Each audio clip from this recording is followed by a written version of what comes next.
sedition. This is the other thing. Alam mo kami, maganda rin ito kasi madidefine natin mabuti. Siguro matagal nyo nang hindi naririnig ito eh. Ako, nung nasa DILG ako, more than 15 years ago, this was very common, inciting to sedition. Maraming balik-balikan yan eh, na ganyan. Okay? And you are in a position of authority, you need to judge. Okay? Because what is inciting to sedition against genuine opposition? Ganon eh. Di ba? Yun ang mga kailangan pag-isipan dyan. Matagal na kasing hindi nagawa yan. Nung panahon ko, very clear kami. What is inciting to sedition? What is legitimate opposition? DILG ako. And I was implementing the interpretation during those days. Wala naman nagsabing hindi kami sumunod sa batas. Wala naman nagsabing we were unfair. No? Okay. Ito yan eh. I think that for us here in Congress, it is better that the Committee on Ethics and Privileges will tell us what is their take on what is inciting to sedition. If it is, and if what this congressman is doing constitutes inciting to sedition, then they have to sanction the congressman, do whatever they think they should do with him. So ano yan? Okay, the application of this, that's the role, no? Yan, yung mga basahin niyo sa left side, that's what it is. The post invite disaffection beyond mere insult, okay? Dangerous abuse of influence risking public distrust, okay? Oh. So, meron kaming, wag niyo sunugin ang House of Representatives bukas, may privilege speech pa ako sa Lunes. Okay. Nakakatawa, di ba? Kaya lang, this is said in the context of Nepal. Okay? It's said in the context of Nepal. And alam niyo yung nangyari sa Nepal. Sinunog yung House of Representatives. Di ba? O wag niyo munang gayahin yung Nepal kasi after Monday na lang. To me, that is inciting to something. Okay? O, next. Yan. Big protest. Never mind this, because it's just not true. Wala namang big. Nakita nyo naman kanina. Meron man na kayo nakitang big. O. Yan. Mga ganyan. Pero kung susunugin ang Kongreso, bigyan mo sana kami ng oras para evacuate yung mga workers at important documents doon. Paulit-ulit yung wag niyong sunugin ang Kongreso, you don't burn the... Parang pinapasok niya sa dialogue yung susunugin yung Kongreso. That, to me, is inciting to something. Di ba? If not sedition, he's inciting people to do something. And I think it constitutes, to a certain extent, inciting to sedition. Next. Mga ganyan. Okay?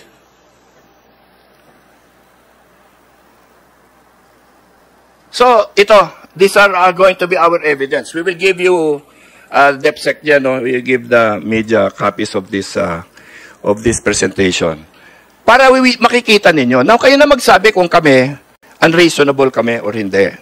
Kayo na magsabi if we are violating the rules on fair play, no?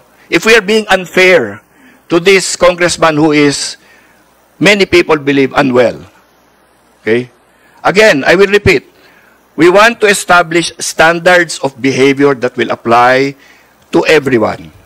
And if you get to Congress, you are presumed to be sound of mind. Okay? And if you are not, then you should not be in Congress. Di ba? Okay? So, we will be filing this very soon, kami sa mga partido namin. The party leaders are here so that you can further discuss with them. Baka sabihin nyo, ako lang nagsasalita dito. Opinion ko lang ito. Hindi. You know, this is something we discussed at length. We continue to discuss it, you know. And we wish we didn't have to do this because we do not want to hurt the mother. Ayaw namin saktan kasi si Mayor Jenny, but you know, siya na rin nagsasabi she cannot handle her son. And which is unfortunate kasi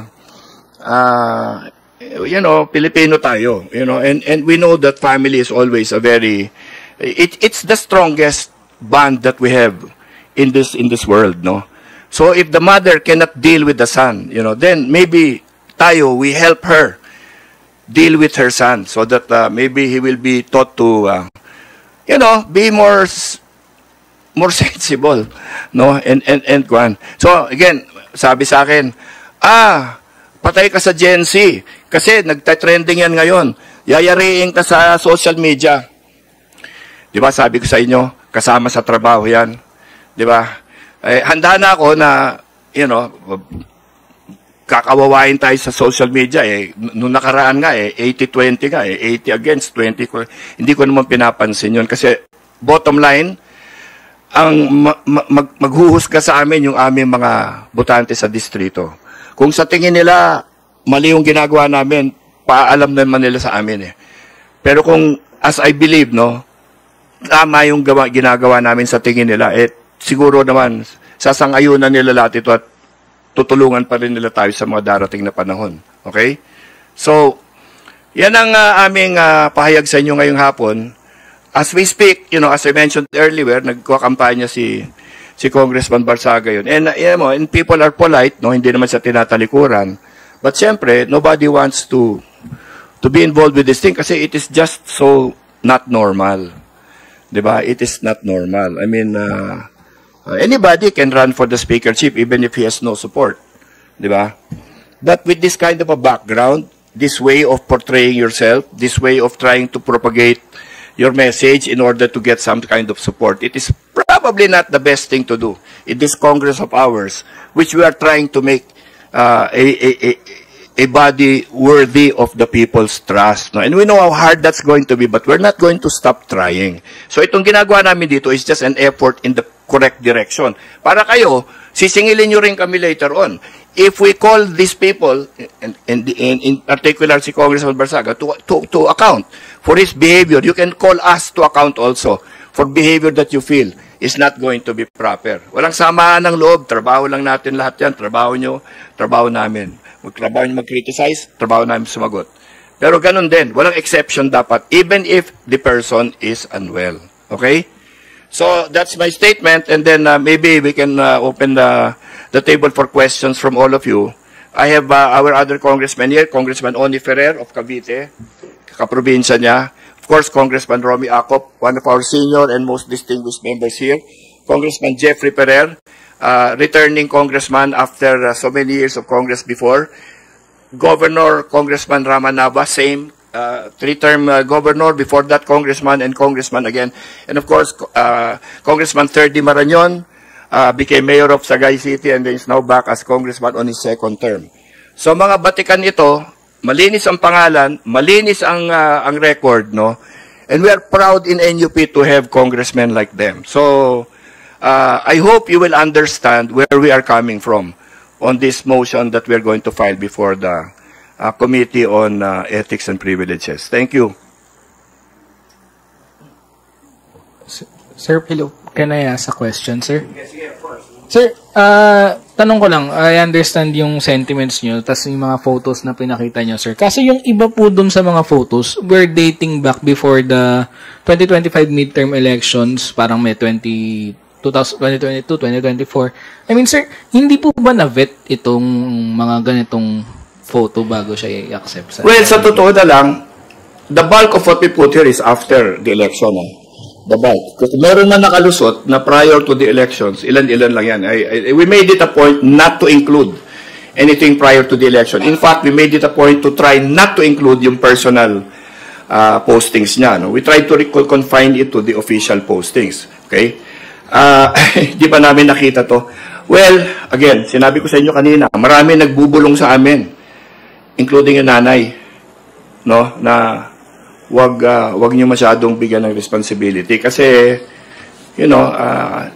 mahirap kontrolin yun sinasabi ng iba, pero ang basically the message was he is not well. Kaya lang dahil anak siya ng aming presidente ng NUP dati, si Congressman Barsaga, na naunahan kami sa langit, or sa impyerno kung saan man niya. We felt na, we should bend backwards, for the son of our friend and beloved colleague. Ganun lang yun siyempre, parang nakagat kami sa mukha dahil, good intentions naman kami. Kung nagkulang man kami sa kakabet, well, siyempre, we are responsible for that, for our decisions. Pero, ang pinanggalingan lang talaga nun is we wanted to honor the memory of his father. And, continue with the belief na maayos naman to. He will straighten up. Sir, I'll play devil's advocate na rin kasi baka sabihin ng ibang mga supporters niya ngayon, medyo marami nga sa social media na parang you're just trying to silence him. Baka yun ang isipin ng iba. You think this will silence him? I think on the contrary, he will be maybe posting 3 times the post that he has made. In fact, yan ang sinasabi ng mga tao, huwag mo nang patulan yan kasi lalalo yan. It's not about that eh. It's about establishing the norms of behavior here in Congress. Diba? Ganun yun eh. Kung pabayaan natin yan, the next one that does exactly the same thing, posts kind of lewd pictures na ganyan, either official Facebook, wala na kaming justification to run after that one kasi may precedent ka na eh. Ginawa na yan, tas hindi mo pinansin eh. Diba? And in legal situations, that is at the very least a mitigating circumstance, diba? We cannot allow that to happen. Oh, yes.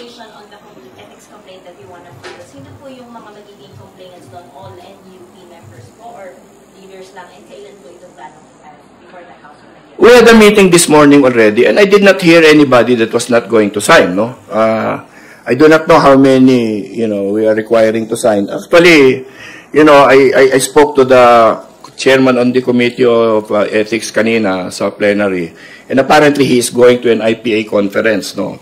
The next couple of days. So sabi niya sa akin, I will not be able to attend to this, no? And I will, maybe coordinate with you in the days to come so that we can schedule stuff. Hindi naman yun ang punto sa amin eh. Ang punto sa amin, sinisita namin ngayon, madala sa karapat-dapat na committee, which is him. Then what they do with it is, okay na lang sa amin. Basta we have put it on the table, we have submitted it to the committee, we are asking for them to define standards of behavior, and that's it. No? Hindi pa. Kasi nga kami as a party, we are part of the majority, so we need to, go into a consultation with the speaker and of course the majority leader, both of whom were not really 100%. In fact, medyo parang they're not really eager for us to do this, Pero kami naman, dahil we believe that it is in support of the House. And sayang naman yung good efforts ng atin na majority leader and our speaker kung we will allow behavior like this to just go unchecked, or unnoticed. So, yun lang. Pinapatawag pansin lang namin ito para naman hindi ba pabayaan ng ganyan-ganyan na lang. Sir, in your view, should Congressman Barzaga be expelled? I don't wanna make judgments kasi nga masakit nga sa amin na ginagawa namin to kasi siyempre kahit na yung nanay niya sinasabi hindi niya makontrol yung anak niya, siyempre nasasaktan yung nanay. Diba? Siyempre, kapartido namin yun. Matagal na namin kasama yan. Siyempre, kasama namin sa mga lahat ng meetings namin. She was a congresswoman also before for 3 years, And si PD, matagal namin nakasama. When he was sick, tahimik lang kami lahat. We knew he was going back and forth for medical treatment na kwan. So, medyo talaga. hindi madali para sa amin gawin ito. Hindi kami masaya. In other words, that we're doing this, So, pero babanatan kami, okay lang. I mean, kasama sa trabaho yan eh. Sir, but why make him assistant majority leader? Did NUP enable that kind of behavior? Alam mo yung assistant majority leader, lahat ng member kasi sa Rules Committee is assistant majority leader. He is not given a title. It's just, nakakabit yan, titulo na yan, sa lahat ng nagiging member ng Committee on Rules, okay? We will put him in different committees eh. Kasi I don't know how many he listed down as the committees he wanted to join. We put his name in a number of committees, but then si Mayor Jenny called up our Deputy Secgen and told him, huwag niyong bigyan ng maraming assignment yan kasi hindi natin alam kung ano mangyayari. So, parang ginawa, isa na lang. Para hindi naman maganda na hindi siya kasali. But when you are a member, assistant majority leader, specifically kung deputy majority leader ka, member ka in all committees eh.